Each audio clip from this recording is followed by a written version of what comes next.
Just so we're on the same page. Reggie was going to win the fight anyways. Hello guys, it's Tank99 here and welcome to today's video where today we're going to be going through my NRL tips and predictions for round 4 of the 2025 NRL season. Last week we ended up finishing with a 5 out of 8 score. Granted, 2 of those were against like the ones where it was like, oh, the outsider's going to win. No, they don't. And the other one was, of course, the Knights losing to the Titans, which was, that was fun, wasn't it? I mean, if you're a Titans fan, you were. I mean, starting off the round on Thursday at 8 PM, we will see the South Sydney Rabbitohs take on the Penrith Panthers. Now, the Rabbitohs are coming off a 15-point loss against Cronulla, which, luckily for them, that actually wasn't in the news because, you know, their mascot tried to fight a kid and all. But it was a pretty interesting game to see how they did work themselves back into it, but obviously it was very too little too late.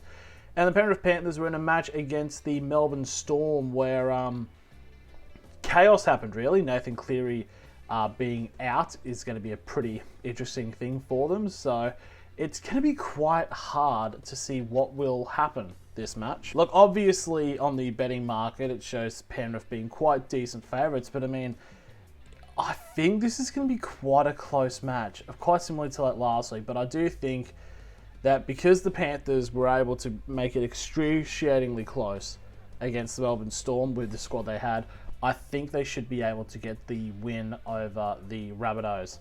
But I think it'll be close still. Now we go into the first game on the Friday, and at 6 PM we have the Sydney Roosters taking on the Gold Coast Titans. Now, the Roosters were in a bit of a, let's be honest, a bit of a dull match against the Warriors, where a drop goal by Peen was one of the main reasons the Roosters ended up losing the match.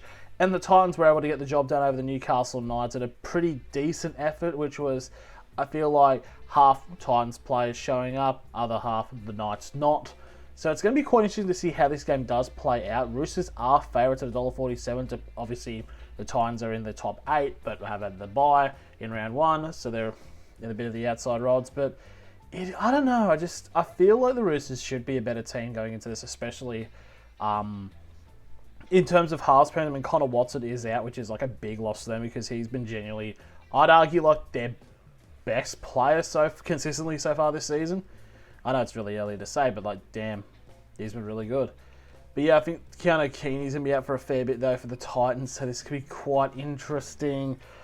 Oh, do I go for it? Yes, I will. I think the Titans cause an upset. I think the Titans will get the job done, and it'd be interesting to see, like, oh, okay, we can kind of take the Titans a little bit seriously, which would be not lovely to see. And now we move into the final game on the Friday at 8 PM, and it is the Battle of Brisbane, whatever you call it. It is the Dolphins up against the Brisbane Broncos. Now, the Dolphins are coming off quite a close game against the West Tigers, but the Tigers were able to come back and win it. So there was a little bit of a defensive bra moment happening there for the Dolphins. And meanwhile, the Brisbane Broncos are coming off another derby. Essentially, it was the 4X derby against North Queensland, and it was pretty close in that I don't think Brisbane played particularly like outstanding, but they did have enough of their, their talent, the high-end talent, to get themselves over the line in a 26-16 victory. But yeah, I think interestingly, the betting odds, Dolphins paying $4.45. And honestly, with how close these derbies have been, that's pretty good money to put bets on. But I'm going to be a coward in this, and I'm going to say that I believe the Broncos should be able to win this match. But yeah, watch the Dolphins do it. Now we go into the Saturday games, and at 3 PM we have got the St. George Illawarra Dragons up against the Melbourne Storm. Now the Dragons are actually coming off a bye from last week, so they're a bit rested, ready to go. None of these celebrations, according to Shane Flanagan. And the Melbourne Storm are coming off their victory over the Panthers, where just a lot of chaos happened, and Storm played quite well, but there was a lot of bits where they really just kind of let Penrith back into the game, when realistically on paper, they really should not have. There was worries about Grant Anderson being out for like a suspected broken hand, but he has been named to start this game in centre alongside Coates. We do get to see, in terms added to the extended list of Sulava Falogo, which surely he has to get into the team at some point or he'll just leave. Like, he's such a good player. Like, there's definitely a lot of clubs that would absolutely kill another player like Falogo, but I just can't, with my faith, tip the Dragons to win this game. So unfortunately, I have them going 0-3, and I just think the Storm will just be too good for this matchup.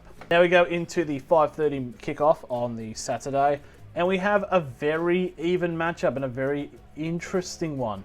It is the North Queensland Cowboys up against the Canberra Raiders. Now, the North Queensland Cowboys are coming off their derby loss, but they did play quite well. In comparison to how they've been playing the last couple of weeks, they did show up because, I mean, that is the old adage of form doesn't matter in derbies, which is a valid point.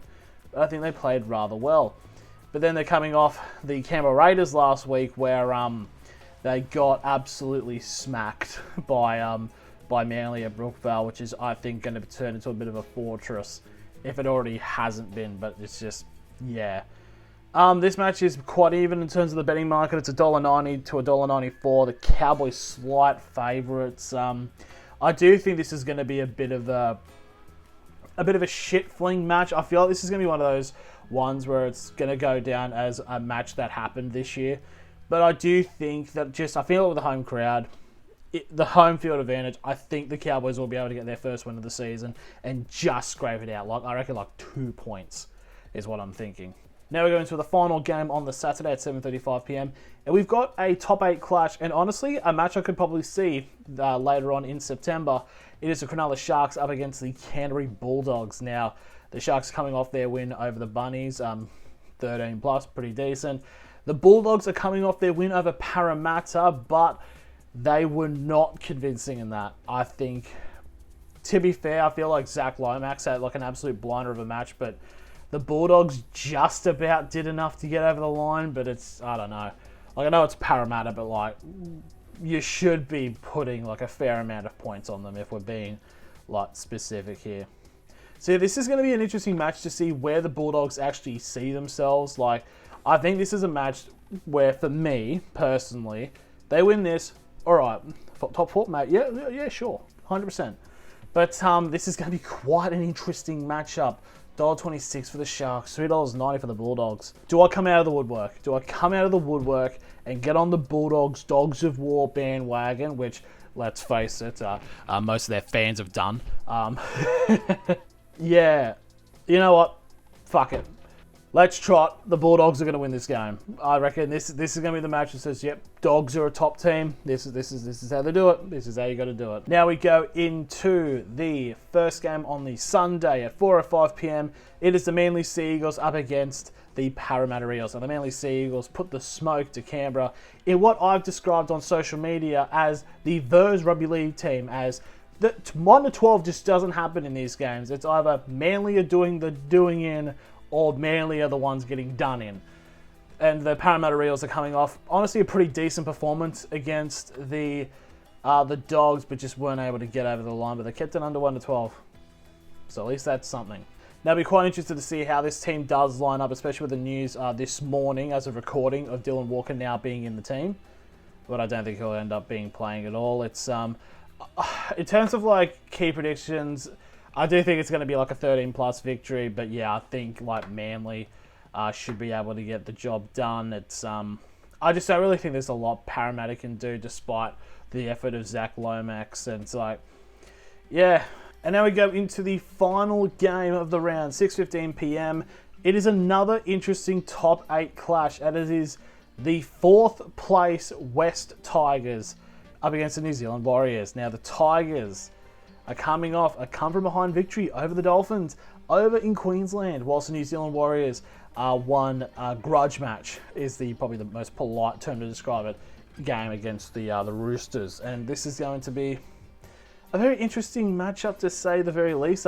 Dylan Walker named on the bench. That's not going to happen, obviously from the news to recently. But yeah, this is going to be a hard one to tell. I just think, I think this is a game where the Tigers show off that they're good enough. Not to say that the Warriors aren't, but it's just, I just think that with how this team is going, we're finally starting to see the identity form for the Tigers, which has been sorely missing for a considerate while. And I just think the Tigers have just got to Terrell May is absolutely ridiculous. Surely he's got to be a smoky for rep picks this year because of how good he's been playing so far, and it's only round 3, but still.